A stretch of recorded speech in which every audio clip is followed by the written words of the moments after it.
इस वीडियो में बात करेंगे द्रौपदी पांच पांडव से संबंध कैसे बनाती थी और शादी पांच पांडवों से क्यों की। द्रौपदी भारत की वह प्रथम महिला है जिसके पांच पति थे, या वह पांच पुरुषों के साथ रमन करती थी।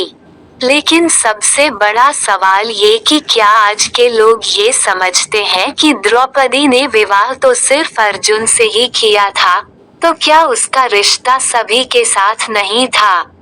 पांडवों को 12 वर्ष का वनवास और 1 वर्ष का अज्ञातवास मिला था।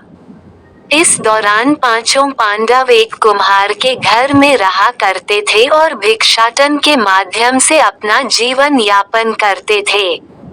ऐसे में भिक्षाटन के दौरान उन्हें द्रौपदी के स्वयंवर की सूचना मिली। एक यंत्र में बड़ी सी मछली घूम रही थी। उसकी आंख में तीर मारना था और वह भी तेलपात्र में उसकी परछाई देखकर। ये भी कि एक नहीं, पूरे 5 तीर मारना थे। अर्जुन ने ये प्रतियोगिता जीत ली। तब जरासंध, शल्य, शिशुपाल तथा दुर्योधन, दुशासन आदि कौरव भी उपस्थित थे।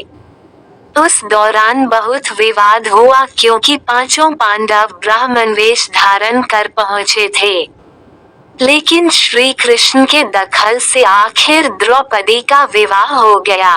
पांचों पांडवों से उसका विवाह कैसे हुआ या पांचों पांडवों की वह पत्नी कैसे बन गई, यह बहुत लंबा किस्सा है। कहते हैं कि द्रौपदी अपने पिछले जन्म में बहुत सुंदर युवती थी। सर्वगुण संपन्न होने के कारण उसे योग्य वर नहीं मिल रहा था, इसलिए उसने भगवान शंकर की तपस्या की और तब शंकर जी प्रकट हुए। उस समय द्रौपदी ने हड़बड़ाहट में 5 बार वर मांगे, इसलिए उसे शिवजी के वरदान के कारण इस जन्म में 5 पति प्राप्त हुए। जब भगवान शिव ने द्रौपदी को 5 पति प्राप्त होने का वरदान दिया था, तब वह भी ये जानते थे कि उसे अपने पांचों पतियों के साथ पत्नी धर्म निभाने में समस्या होगी।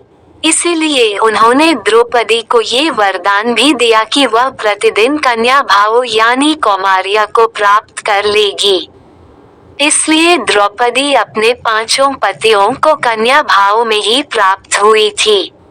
हालांकि कहा जाता है कि संतान को जन्म देने के लिए भगवान श्री कृष्ण ने उससे ये सुझाव दिया कि हर साल वह पांडवों में से किसी एक के साथ ही समय व्यतीत करे।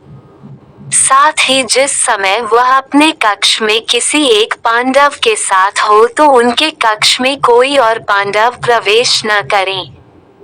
यदि कोई पांडव ऐसा गलती से भी कर लेता है तो उसे 1 वर्ष का देश निकाला भुगतना होगा। माना जाता है कि द्रौपदी, जो पांचों पांडवों की पत्नी थी, 1-1 साल के समय अंतराल के लिए हर पांडव के साथ रहती थी।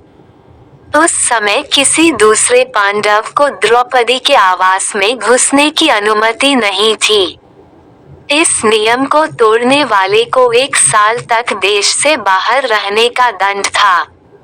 एक बार ये दंड अर्जुन को भुगतना भी पड़ा था। अर्जुन और द्रौपदी की 1 वर्ष की अवधि अभी समाप्त हुई थी और द्रौपदी युधिष्ठिर के साथ का 1 वर्ष का समय शुरू हुआ था।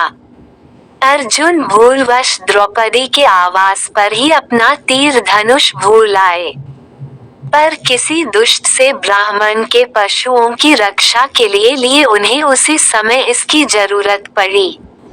अतः क्षत्रिय धर्म का पालन करने के लिए तीर धनुष लेने के लिए नियम तोड़ते हुए वह द्रौपदी के निवास में घुस गए। उस दौरान द्रौपदी युधिष्ठिर साथ में थे। बाद में इसके दंड स्वरूप अर्जुन 1 साल के लिए राज्य से बाहर चले गए। इसी 1 साल के वनवास के दौरान अर्जुन की मुलाकात उलूपी से हुई और वह अर्जुन पर मोहित हो गईं।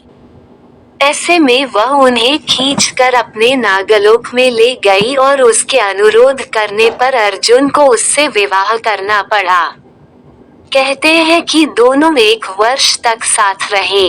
अर्जुन और नागन्या उलूपी के मिलन से अर्जुन को एक वीरवार पुत्र मिला जिसका नाम इरावान रखा गया। द्रौपदी ने एक एक वर्ष के अंतराल से पांचों पांडव के एक एक पुत्र को जन्म दिया था। लेकिन दुर्भाग्य कि इन पांचों पुत्रों को अश्वत्थामा ने मार दिया था। एक दिन की बात है, पांडव और ब्राह्मण लोग आश्रम में बैठे थे। उसी समय द्रौपदी और सत्यभामा भी आपस में मिलकर एक जगह बैठी थी। दोनों ही आपस में बातें करने लगी। सत्यभामा ने द्रौपदी से पूछा, बहन, तुम्हारे पति पांडवजन तुमसे हमेशा प्रसन्न रहते हैं। मैं देखती हूँ कि वे लोग सदा तुम्हारे वश में रहते हैं। तुम मुझे भी ऐसा कुछ बताओ कि मेरे श्याम सुंदर भी मेरे वश में रहें। तब द्रौपदी बोली, सत्यभामा, ये तुम मुझसे कैसी दुराचारिणी स्त्रियों के बारे में पूछ रही हो? जब पति को यह मालूम हो तो वह अपनी पत्नी के वश में नहीं हो सकता। तब सत्यभामा ने कहा, तो आप बताएं कि आप पांडवों के साथ कैसा आचरण करती हैं।